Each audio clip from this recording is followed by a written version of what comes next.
Terletak di belakang Bandara Soekarno-Hatta, Tangerang, sebuah bangunan besar dengan tinggi 3 lantai serta berada di atas lahan seluas 3 hektar. Menyisakan cerita dan kisah pilu yang diwarnai dengan nuansa mistis di tengah-tengah warga sekitar.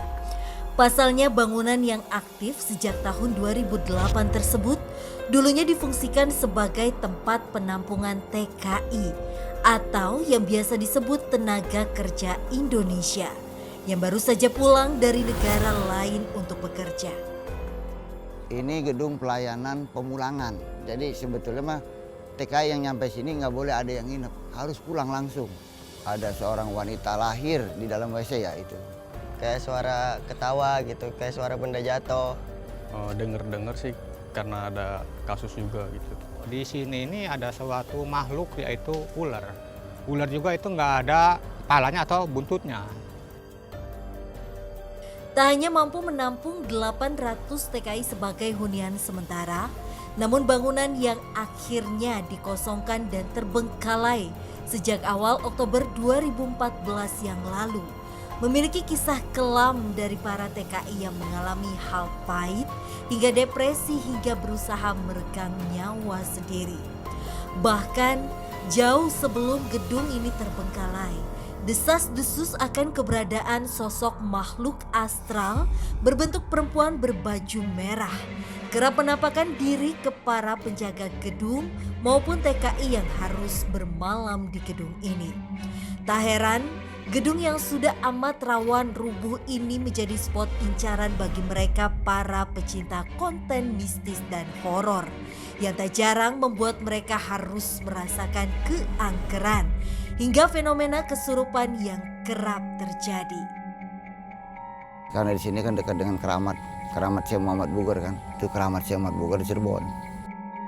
Lantas mampukah kami menguak sisi lain dari keangkeran dan nuansa mistis yang ada di balik kelamnya cerita para TKI? Penelusuran pun kami mulai. Rasa penasaran kami akan gedung ini makin dalam saat melihat bangunan gedung yang sungguh besar. Terlebih Rudi tak memerlukan waktu lama untuk merasakan kehadiran mereka yang tak kasat mata. Ada sesuatu, Mes. Kenapa, Ruth? Sosok perempuan serba merah. Si merah, namanya kalau disebut si merah. Pada saat ramenya aja itu setan si merah sering muncul, sering ngintip, bahasa ngintip. Kalau kita naik ke lantai atas tuh dia sering ngintip di kaca. Perempuan itu Maksudnya? rambutnya panjang, kemudian bajunya merah. Di mana dia, Ruth? Di situ, nih, di Yang tengah. mana nih? Dan dia ini ketawa cekikikan. Ih, kenapa dia kayak gitu? Sebentar, Mes.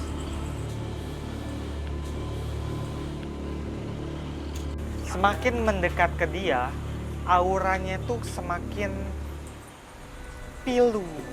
Kayak yang memori-memori di kepala saya yang berhubungan dengan kesedihan, yang berhubungan dengan depresi. Ini tiba-tiba muncul. Dia memancarkan energi yang bikin orang-orang tuh jadi galau parah, depresi parah. Tapi kata kamu dia cekikika. Tak sempat berkomunikasi dengan kami, sosok perempuan berbaju merah pun menjauh dan meninggalkan kami hingga Rudi merasakan sesuatu yang aneh. Dia menjauh. Wow. Lihat. Pelan-pelan. Dia berjalan mundur. Bukan berjalan ya, lebih tepatnya melayang. Melayang mundur. Kenapa dia takut sama kamu, Ruth? Dia ke arah sana, mundur.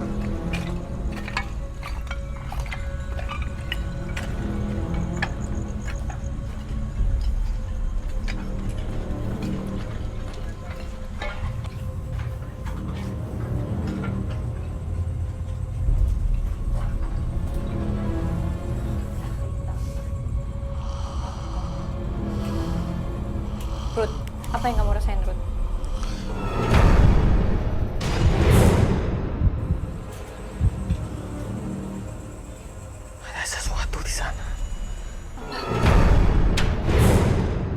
suatu kejadian yang sangat tragis. Entah apa yang dirasakan Rudy, namun pastinya sesuatu menuntun kami ke suatu ruangan yang ada di tempat ini. Apa ini?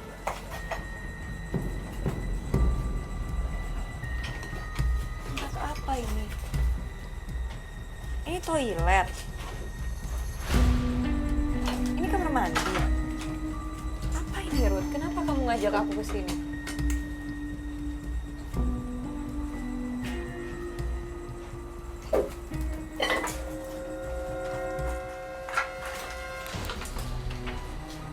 Perempuan muda, dia menangis histeris di sini.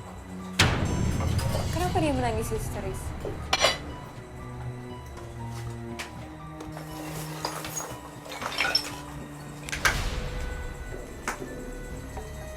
Dia depresi berat tentang kehidupannya.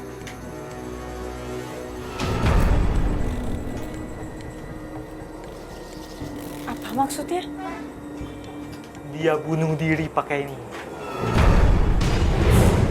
Akhirnya memang dia gantung diri di shower itu, dililit, nyender, langsung nyender di toilet. Saya makin merasakan aura kepiluan, amarah, depresi yang mendalam di sini. Saya nggak sanggup bayangin.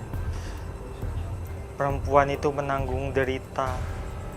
Dia kerja demi hidupnya yang lebih baik, demi orang tuanya. Tapi dia betul-betul seorang yang nggak beruntung. Walaupun dia kerja, tapi tetap dia terbebani. Bukannya banyak orang Indonesia yang pergi kerja di luar negeri dan menjadi TKI itu karena mereka percaya mereka akan punya pendapatan yang lebih besar, Ruth. Nggak semua beruntung, Mes. Maksud kamu? Ada banyak tekanan yang dialami perempuan ini. Keluh kesah dia tentang tempat kerjanya, masalah keluarga. Bisa ceritain lebih detail, Ruth. Setiap orang kan punya masalah. Kenapa dia harus sampai mengambil nyawanya sendiri? Bukan mengambil nyawa. Dalam pikirannya, dia bukan ingin mengakhiri hidup, tapi ingin mengakhiri penderitaan.